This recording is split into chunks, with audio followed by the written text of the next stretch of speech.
Bonjour et bienvenue. Aujourd'hui, on va s'intéresser de très près aux finances de la ville de Biarritz. Vous savez, depuis 2020, il y a cette promesse de ne pas augmenter les impôts. Mais est-ce que la réalité correspond à cette promesse? Eh bien, c'est ce qu'on va décortiquer ensemble. Cette analyse, c'est le fruit de notre travail chez Cap Biarritz, la liste que mène Jean-Baptiste Dussossoir-Laralde pour les élections municipales de mars 2026. Nous avons vraiment plongé dans les chiffres et ce qu'on m'a trouvé est assez révélateur. Allons-y. Tout commence avec un grand écart. D'un côté, la promesse de 2020, très claire, pas de hausse de la part communale des impôts. Et de l'autre, la projection pour 2025 qui nous montre une augmentation des recettes fiscales de 13,3 millions d'euros. C'est énorme. Alors, la question qui se pose est simple, mais elle est essentielle. Comment les recettes ont-elles pu grimper de façon aussi spectaculaire si les taux n'ont pas bougé?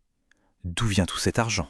Le chiffre, il faut bien le regarder. Plus 13,3 millions d'euros. C'est l'augmentation totale des recettes fiscales entre le budget de 2020 et les prévisions pour 2025. C'est une somme vraiment considérable pour une ville comme Biarritz. Et regardez ce tableau. Ce qui est frappant, c'est que ce n'est pas un accident, pas une hausse ponctuelle. Non, c'est une tendance de fond. Année après année, la courbe monte. On passe de quasiment 40 millions en 2020 à plus de 53 millions prévus en 2025. La progression est constante. Alors, comment expliquer ça? Notre analyse montre que c'est en fait un cocktail de plusieurs facteurs. Il y a bien sûr des mécanismes nationaux, comme la revalorisation des bases locatives liées à l'inflation, mais il y a aussi des décisions très locales, bien spécifiques à Biarritz. Maintenant, si on regarde encore plus près, comment cette augmentation se répartit? Quels sont les impôts qui ont le plus contribué à cette hausse? C'est ce que ce tableau nous montre.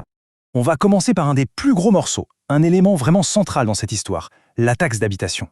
Ce visuel, il est très parlant. Il résume parfaitement le grand bouleversement. D'un côté, on a la suppression de la taxe d'habitation sur les résidences principales, mais de l'autre, on a une très forte augmentation sur les résidences secondaires. C'est un jeu de vase communicant qui, au final, rapporte bien plus à la ville. Et le résultat, il est là, en chiffres. En 2024, la taxe sur les seules résidences secondaires, elle a rapporté plus de 11 millions d'euros à la ville de Biarritz. 11 millions. Et ce qui est intéressant, c'est que sur ces 11 millions, il y a une part très importante, quasiment 4 millions d'euros, qui vient directement de la majoration de 60% qui a été appliquée. C'est un choix politique qui a un impact financier majeur.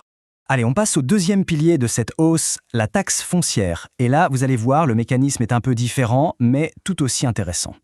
C'est là qu'on touche au cœur du paradoxe. On nous dit que les taux n'ont pas augmenté, et c'est vrai, le taux voté par la municipalité n'a pas bougé. Alors comment est-ce possible que les recettes, elles, continuent de grimper? La réponse, elle est technique, mais en fait assez simple.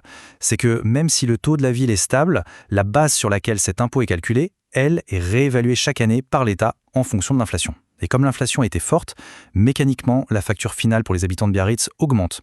Et ce n'est pas tout. Il faut ajouter à cela un autre mécanisme qu'on appelle le coefficient correcteur.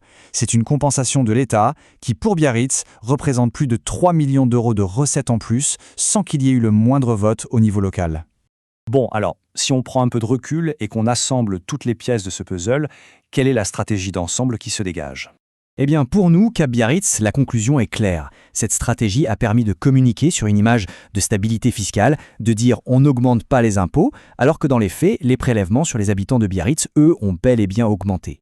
Cette stratégie, elle repose sur deux types de leviers. D'un côté, des augmentations directes et visibles, comme les tarifs du stationnement, et de l'autre, des hausses qu'on pourrait qualifier d'indirectes, de moins visibles, comme cette fameuse revalorisation des bases, mais qui ont un impact bien réel sur le portefeuille. Et au bout du compte, ce sont bien les foyers de Biarritz qui supportent le toit de toutes ces augmentations, qu'elles soient directes ou indirectes. Tout ceci nous amène à une question finale, une question de fond sur les priorités et les choix qui sont faits.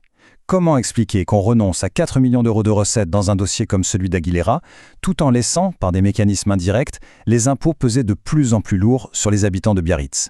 C'est une question d'arbitrage et de futurs investissements pour la ville.